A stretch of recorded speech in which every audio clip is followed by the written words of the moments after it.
చూద్దాం అనుకున్నా. ఈ పేషెంట్ నేను ఏంటంటే 21 days pills are so called as contraceptive pills అనేది సజెస్ట్ చేశాను అనమాట. ఈ పేషెంట్ వెంటనే గూగుల్ చేసి చూసుకున్నారు. అంటే మేడం ఇది కాంట్రసెప్టివ్ పిల్స్ కదా, ప్రెగ్నెన్సీ రాదు కదా అని చెప్పి. కాకపోతే ఏంటంటే ఈ పేషెంట్ కి సిస్ట్ అనేవి ఉన్నాయి, ఫాలోఅప్ స్కాన్స్ లో సిస్ట్ అలానే ఉంటున్నాయి.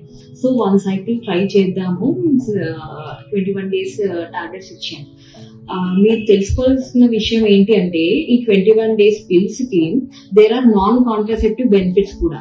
అది ఏంటి అంటే పీరియడ్స్ రెగ్యులరైజేషన్ కి, ఒకవేళ మీకు పీరియడ్స్ లో బ్లీడింగ్ హెవీగా అవుతుందంటే అబ్నార్మల్ యూట్రైన్ బ్లీడింగ్ అంటాం, అది కరెక్ట్ చేయడానికి, ఎవరైనా ఏమన్నా ఓరియన్ సిస్ట్ ఉన్నా, ఇంకా కొంతమందికి లైక్ ఎలా అంటే పీరియడ్స్ లో పెయిన్ అంటే డిస్మెనరీ అంటాం, అది కరెక్ట్ చేయడానికి, ఫైబ్రాయిడ్స్ సైజ్ తగ్గించడానికి, అండ్ నెక్స్ట్ చూసుకుంటే హిస్టరిజం అంటాము, అంటే ఎక్కువ ఎక్సెస్ హెయిర్ గ్రోత్ ఉన్నా కూడా అప్పుడు కూడా సజెస్ట్ చేస్తాం ఈ హార్మోనల్ టాబ్లెట్స్ అనేవి.